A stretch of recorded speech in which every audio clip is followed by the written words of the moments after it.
Otra forma de establecer o de poder identificar un material, una sustancia, es a partir del estado en el que ésta se encuentra, ¿sí? Fundamental conocer los estados en los cuales nosotros podemos encontrar la materia.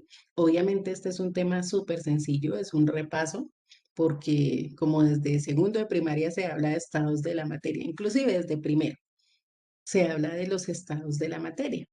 Hay tres que son básicos, ¿cierto? Que son de las sustancias que más encontramos en la Tierra. ¿Cuáles son esos tres estados básicos? Sí, Líquido, sólido y gaseoso. perfecto. Sólido, líquido, gaseoso son los estados más comunes, son los estados más básicos, son los que estamos viendo desde que somos muy, muy chiquiticos y en los que se encuentran la mayoría de las sustancias en la Tierra. O sea, lo que nosotros, ya hablamos del plasma ahora, lo que nosotros vemos a diario, ¿sí? Las sustancias con las que nos encontramos a diario, que manipulamos a diario, con las que nos relacionamos a diario, las vamos a encontrar en esos tres estados, sólido, líquido y gaseoso. Aparte de eso, hay otros tres estados, ¿sí? Por lo menos estudiados hasta ahora. Hay otros tres estados, que son, como bien lo dijo Brian, el estado de plasma, es un estado de altas presiones y temperaturas que se encuentra principalmente en el universo. Entonces lo encontramos en el Sol, en las estrellas, en los cometas, ¿cierto? Ahí encontramos en gran cantidad el estado de plasma, sobre todo en el Sol, que tenemos unas reacciones constantes entre el helio y el hidrógeno, que son los componentes de él, y a unas temperaturas grandísimas. Imagínense las temperaturas que estando nosotros a millones de kilómetros, a veces percibimos unas temperaturas muy altas, ¿cierto? Y estamos a millones de kilómetros. Somos el tercer planeta en distancia con respecto al Sol. Entonces, y a veces las temperaturas son supremamente altas para nosotros como seres humanos. ¿Sí? Entonces, eso es debido precisamente a eso, a las altas presiones que se dan allá a nivel interno del Sol, constantemente son explosiones. Y en el estado plasmático hay una desintegración de los átomos, ¿sí? Hay una desintegración de los átomos. Por eso no es un estado común en la Tierra. De hecho, el agua, que es el elemento más abundante que tenemos nosotros, para llegar, el elemento no, la sustancia refiriéndome, sí, porque es un compuesto, eh, necesitaría 2000 grados centígrados para llegar al estado de plasma. Y esa no es una temperatura que se maneje habitualmente. Aparte, también necesitaría unas presiones muy altas para llegar a ese estado. Entonces, por esa razón, hablamos de básicos, sólido, líquido, gaseoso. En el condensado de Bose-Einstein, que es otro de los estados de la naturaleza, digamos que también se requieren presiones altas, pero temperaturas muy bajas. Para tener una sustancia en el condensado de Bose-Einstein tendríamos que hablar de menos 273 grados Celsius, ¿sí? Que corresponde a la temperatura del cero absoluto. El cero absoluto son menos 273 grados Celsius. A esa temperatura, las sustancias pueden inclusive fusionarse al punto de quedar como si fueran una sola, ¿sí? Precisamente por ese nivel de temperatura. Y en el condensado de Fermi también se requieren temperaturas muy altas. Digamos que los condensados son estados más experimentales, más de trabajo de laboratorio, de llevar a las sustancias hasta esas características, pero no son tan comunes, ¿sí? Entonces, hablamos principalmente de sólido, líquido, gas y los otros tres estados, plasma, condensado de Bose y el condensado de Fermi. Bueno, vamos a mirar aquí en un esquema esos estados básicos de los cuales estamos hablando. Esta que está aquí, este gráfico que tenemos aquí inferior a la izquierda, ¿qué estado me está representando?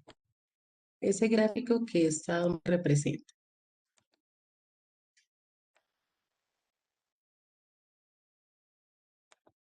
Cuéntenme, si Sólido. ustedes ven esto así, ¿qué estado piensan que es? Ah, ok, estado sólido. ¿Y este qué estado me representa? Yo. Líquido, muy bien, Keiner. Líquido. Y por ende, aquí que tenemos, ¿qué estado? Muy bien, Juan Esteban, el estado gaseoso. Muy bien, también. Entonces tenemos estado sólido, estado líquido y estado gaseoso. Tenemos representados los tres estados básicos. Ahora, ¿por qué razón ustedes me dijeron que este que está aquí me representa el estado sólido? Cuando yo veo una sustancia y digo es un sólido, ¿por qué digo que es un sólido?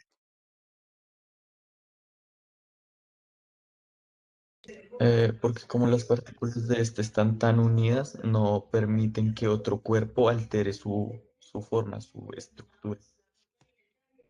Bueno, ya estamos hablando de partículas. Hablamos de partículas, entonces nos estamos refiriendo a la teoría cinético-molecular, que me dice que las partículas en un sólido están totalmente unidas. Y que bueno, lo que acabas de mencionar.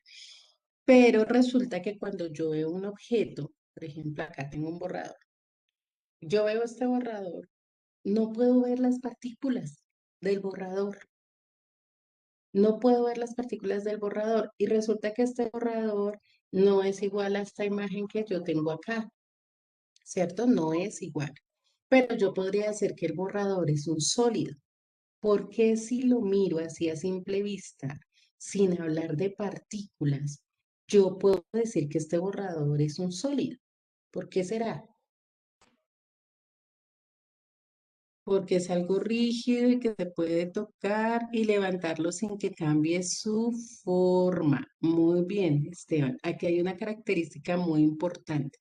Bueno, la dureza es una característica, pero no es lo que me define los sólidos. Aquí hay algo muy importante que mencionó Juan Esteban y que es algo que sí me define si una sustancia es sólida. Y él me habla de forma. Me dice que la forma no cambia. Entonces, yo de los sólidos digo que tienen una forma definida o una forma fija, ¿sí? Y eso es debido a lo que dijo Cristian. Como las partículas están tan juntas, ¿sí? Como las partículas tienen una alta fuerza de cohesión, así se llama, fuerza de cohesión.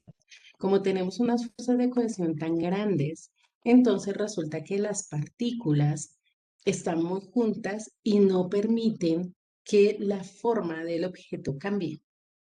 Entonces los sólidos yo defino porque tienen una forma fija, ¿sí? Tienen una forma definida. Todos los sólidos tienen forma definida. Por eso sé que una sustancia es sólida. Su forma no cambia, ¿sí? Porque yo lo mueva, porque yo lo pase de un lado para el otro. Donde lo ubique, él va a tener una forma definida. ¿Qué otra característica me va a definir un sólido?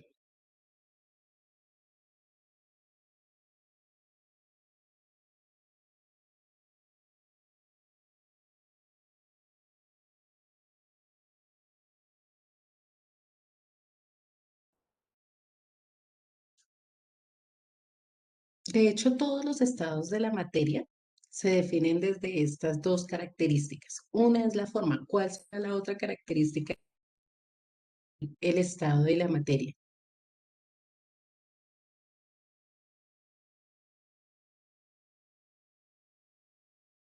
A ver, propongan, miramos si sí, miramos si no.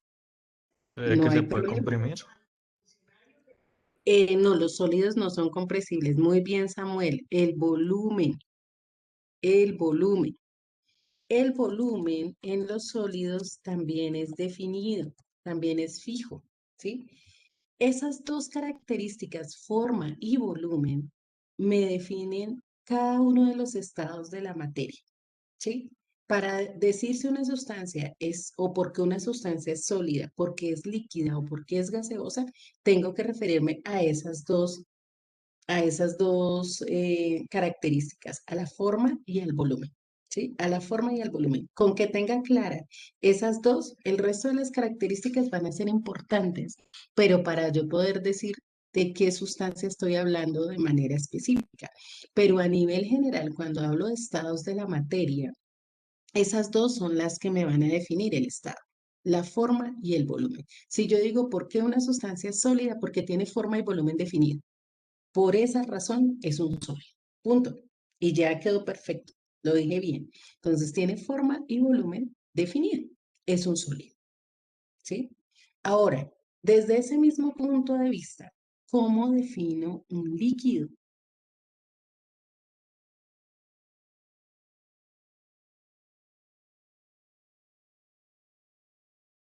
Desde esa misma perspectiva, ¿cómo defino un líquido?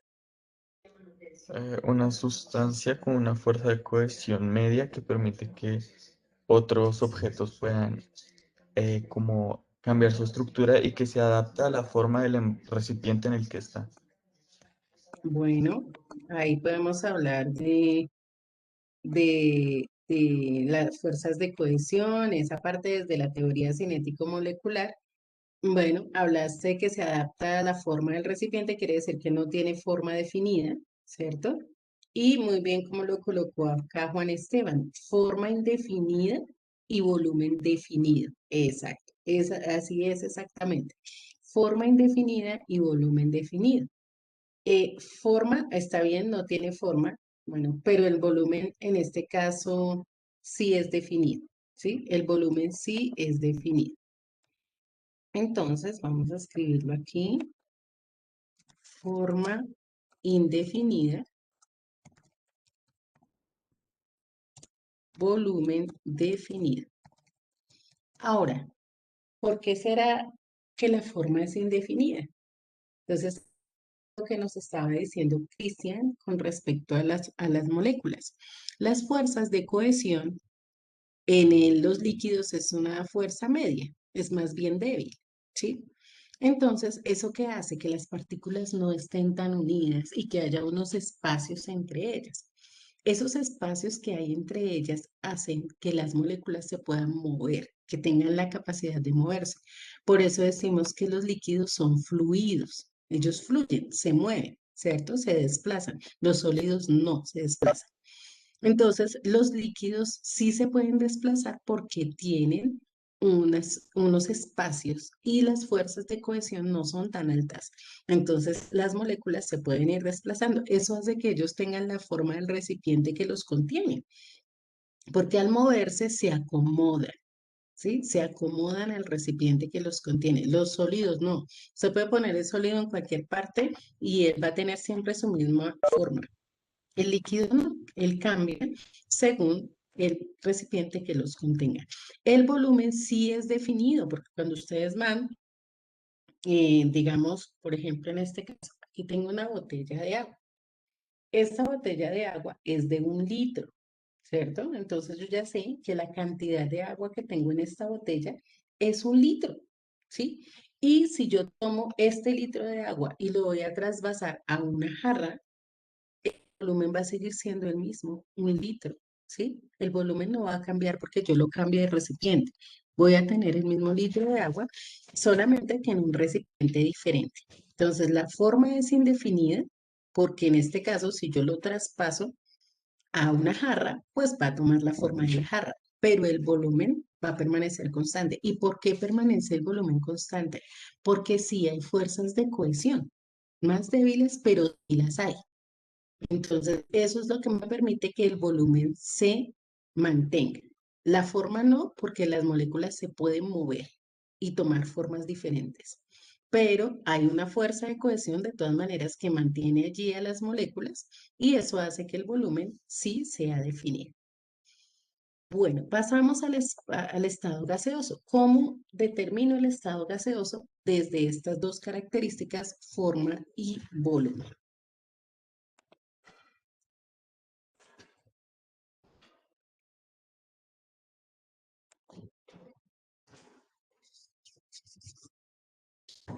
A ver, por el audio, por el chat, por donde quieran. Exacto, muy bien, Juan Esteban. Forma y volumen indefinidos. Forma y volumen indefinidos. Los gases no tienen forma ni volumen, ¿sí? El gas ocupa todo el espacio que le sea posible, todo el espacio que le sea posible.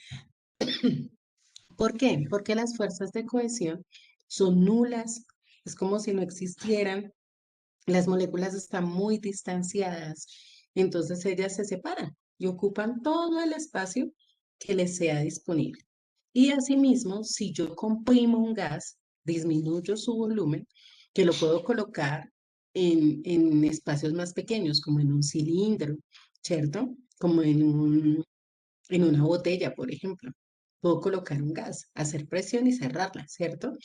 Entonces, el volumen va a ser el del espacio que está ocupando y la forma también va a ser la misma, la del espacio que esté ocupando ese gas.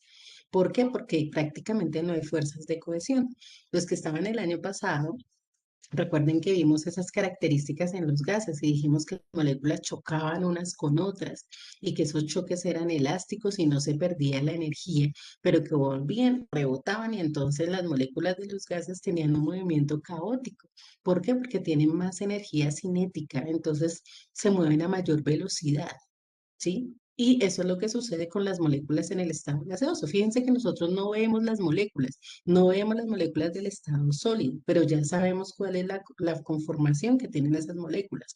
No vemos las moléculas del estado líquido, pero nos podemos dar cuenta que la forma no está definida en un líquido.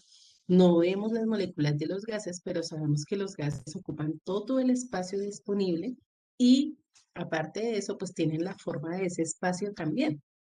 Entonces, para que lo tengamos siempre presente, cuando yo voy a definir una sustancia en el estado de la materia, debo tener en cuenta esas dos características, forma y volumen. ¿Tiene forma y volumen definido? Es sólida. Tiene forma indefinida, pero el volumen, si es fijo, es líquido. Y no tiene ni forma ni volumen definido, es un gas. ¿Sí? Esa es la manera de identificar cada uno de los estados de la materia. Ahora, sabemos que entre los estados de la materia se dan cambios. Yo puedo pasar la sustancia de un estado a otro, aumentando o disminuyendo la temperatura. En este caso, el calor es el que me genera la transformación entre un estado de la materia y otro. Entonces, teniendo este esquema, lo vamos a aprovechar para recordar cuáles son esos cambios de estado.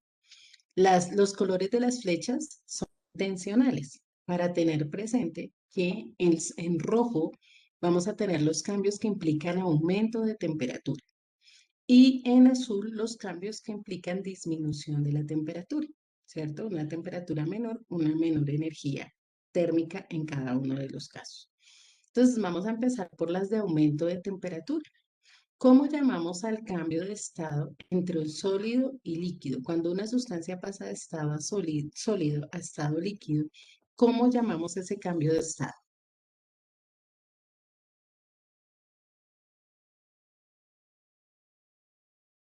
Este también es tema antiguo.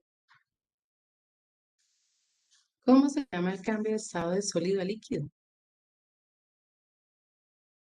Muy bien, Juan Esteban, fusión. Fusión. La fusión es cuando una sustancia pasa de sólido a líquido. Decimos que se funde. Cuando utilizamos el término fundir, es eso, es pasar una sustancia de estado sólido a estado líquido. Ok, perfecto. De líquido a gas. ¿Cómo se llama ese cambio de estado? De líquido a gas. Este es el más sencillo.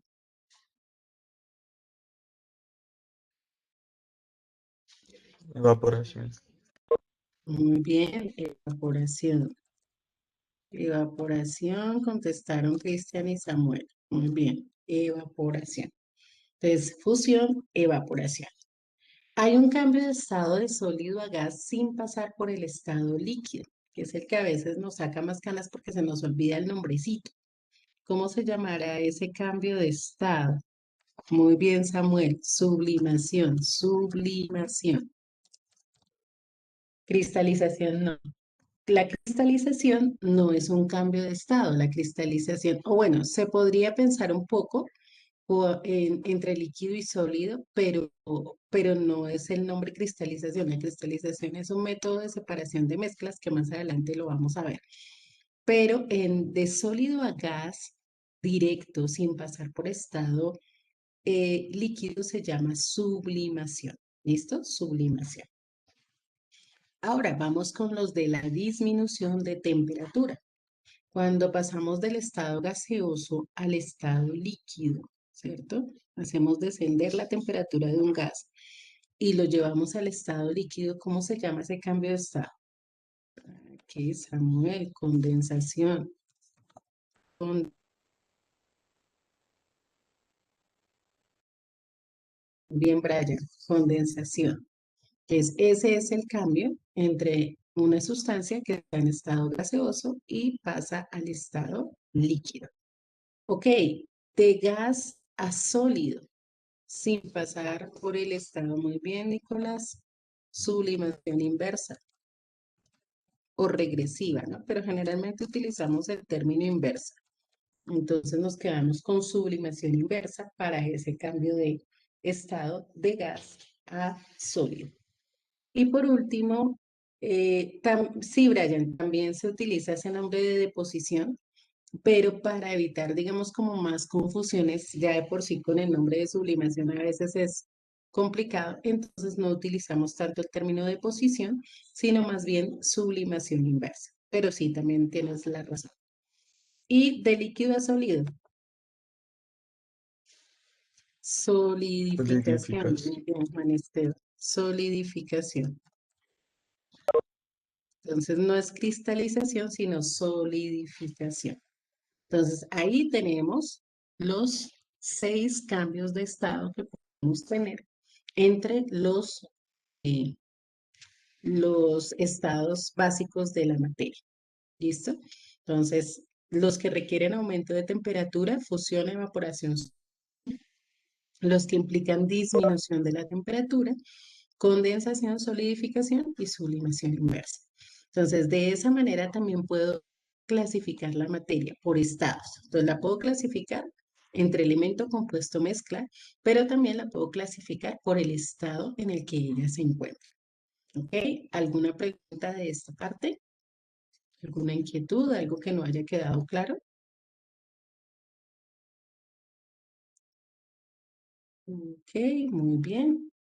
Entonces, vamos a tomar el apunte de este esquema, por favor. Colocamos allá estados de la materia y hacemos este esquema con, con las características que definimos de cada estado y los cambios.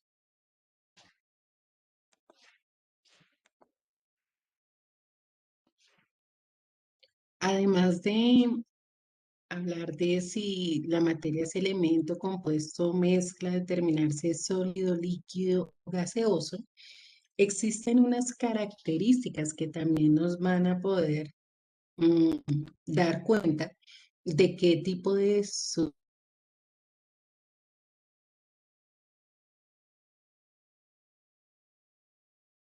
propiedades de la materia. Ahora, ¿qué significa el término propiedad? Cuando usted dice propiedad, ¿a qué se refiere? Independientemente de que hablemos de química o en cualquier ámbito. ¿Propiedad qué será? Bueno, puede ser de lo que está compuesto. Características también. Pero el término propiedad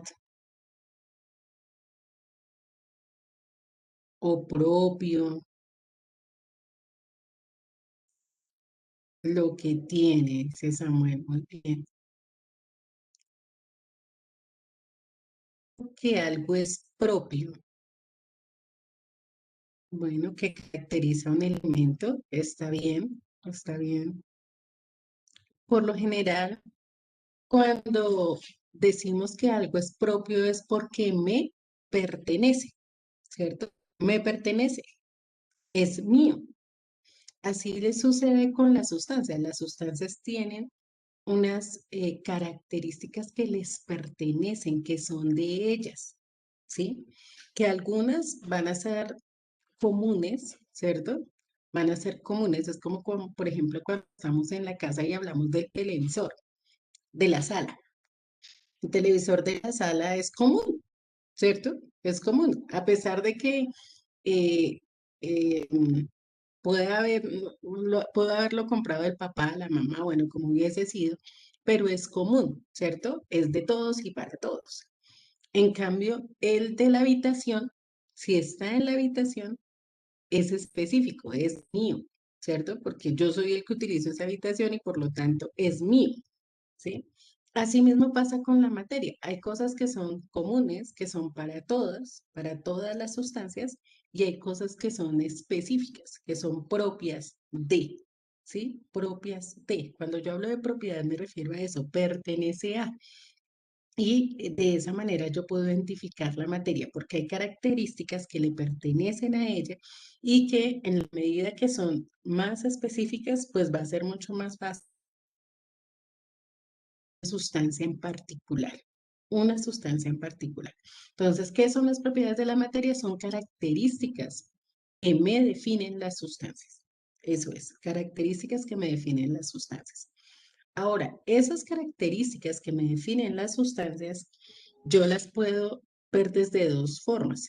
Como les dije, las comunes, las que le pertenecen a toda la materia que se llaman generales, generales, y las que son particulares o específicas de una sustancia.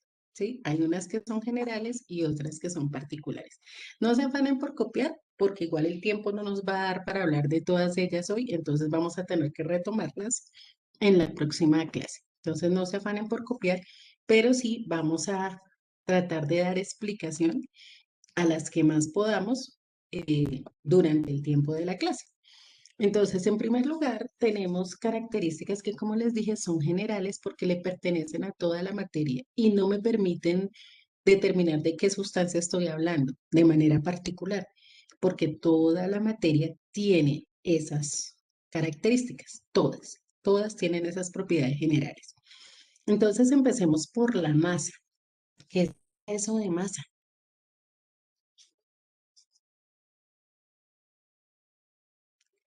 ¿Qué será eso de masa? Sí, Nicolás, la del pan también es masa, pero no como característica de la materia. También hay masa de pizza, pero no, no es esa. ¿Qué será masa en términos de, ok, Samuel, como la materia? Ah, sí, yo te entiendo. Samuel va por buen camino, dice como la materia. Sí, claro, masa es la cantidad de materia. ¿Sí? Es la cantidad de materia que tiene una sustancia, un cuerpo, un objeto, ¿cierto? Que lo decimos de manera general. Entonces, masa es eso, la cantidad de materia que tiene un cuerpo, ¿sí? Cada cuerpo tiene una cantidad específica de materia. Este borrador que tengo aquí en mi mano tiene una cantidad de materia. Este lápiz que tengo acá tiene una cantidad de materia, ¿cierto? En fin, cada sustancia que yo tenga a mi alrededor va a tener una cantidad de materia, independientemente de que sea sólido, líquido, gaseoso, elemento, compuesto, mezcla, no importa. Siempre va a tener una cantidad de materia a la cual vamos a llamar masa. ¿Con qué medimos la masa? ¿Con qué se medirá la masa?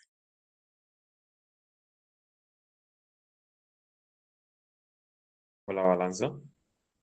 Con la balanza. Muy bien. La masa la medimos con la balanza, con una gramera también. Si es una cantidad muy pequeña, entonces utilizamos una gramera, o si es una cantidad muy grande, inclusive utilizamos una báscula, ¿cierto? Dependiendo de lo que yo quiera medir, pues también tengo varios aparatos que me van a permitir hacerlo.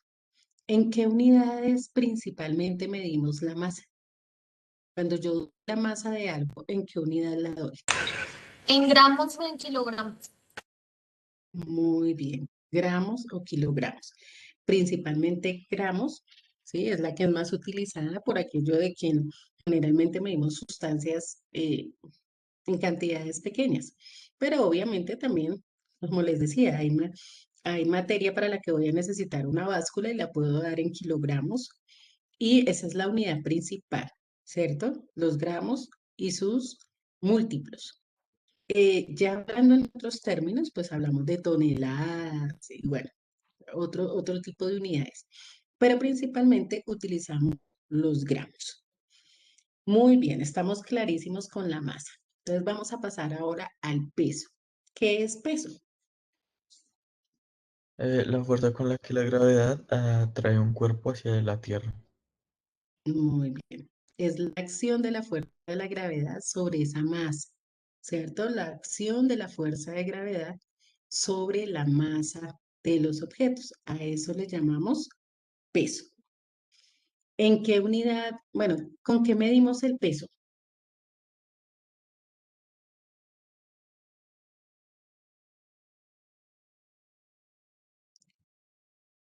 ¿Con qué será que medimos el peso? ¿También con la balanza? No, con la balanza no. El peso lo medimos con un instrumento que se llama dinamómetro. Dinamómetro es el que se utiliza para medir el peso. Y la unidad es el kilogramo fuerza o el gramo fuerza. ¿Por qué? Porque estamos relacionados con la fuerza de gravedad, ¿cierto? La unidad es el kilogramo fuerza o el gramo fuerza. Ahora, tengamos presente que aunque coloquialmente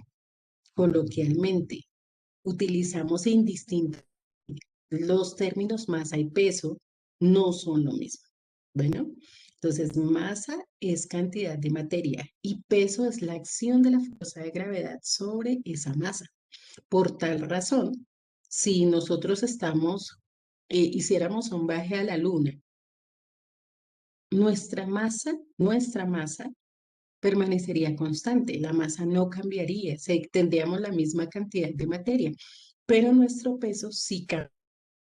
¿Y por qué cambia el peso? Porque cambia la fuerza de gravedad, ¿cierto? Porque cambia la fuerza de gravedad.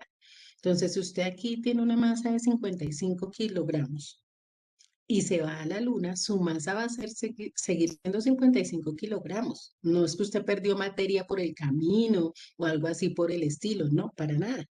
Pero su peso no es el mismo.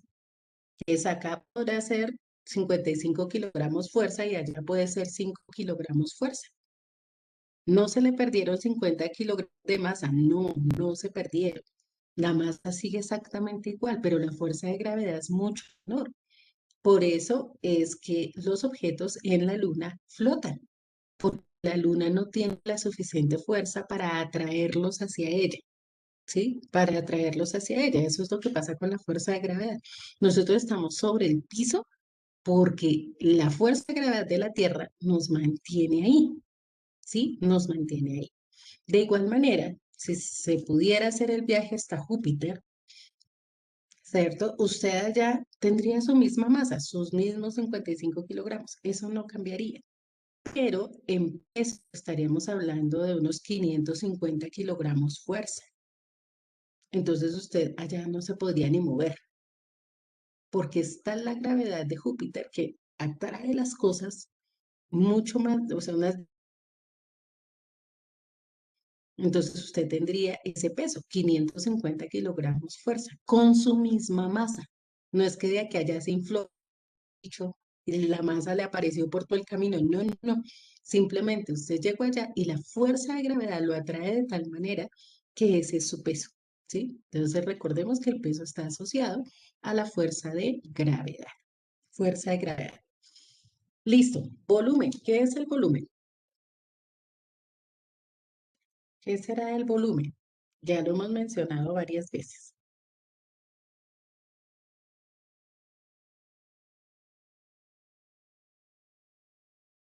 Cantidad, No escuché, Ronald. la cantidad, No, en volumen no hablamos de cantidad. Profe, si no estoy mal, es algo que ocupa un espacio ocupa un lugar en un espacio. Bueno, lo que ocupa un lugar en el espacio es la materia, pero por ahí estamos cerquita. El espacio que ocupamos en un lugar. Es el espacio, exactamente, muy bien. Cristian y Nicolás, es el espacio que ocupa un cuerpo, ese es el volumen, el espacio que ocupa un cuerpo. ¿M? El volumen lo medimos en términos de unidades de volumen o de unidades de capacidad, que es cuando hablamos de volumen, de unidades de volumen, hablamos del centímetro cúbico, del metro cúbico, todas las unidades cúbicas son unidades de volumen. Entonces, utilizamos esas. Y de capacidad son el litro, el mililitro, todos los múltiplos y submúltiplos de litro.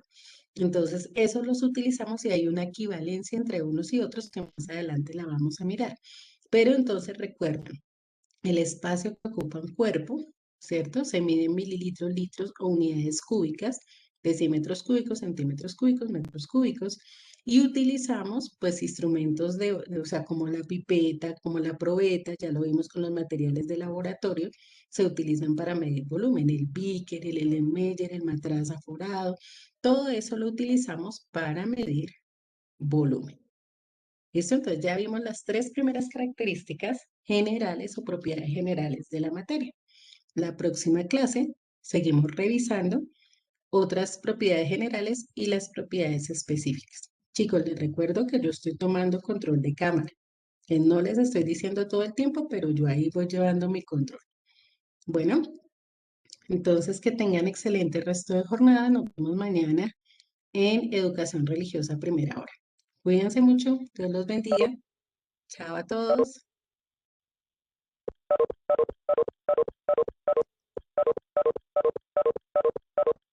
Chao, profe. Chao, que estén bien, que descansen.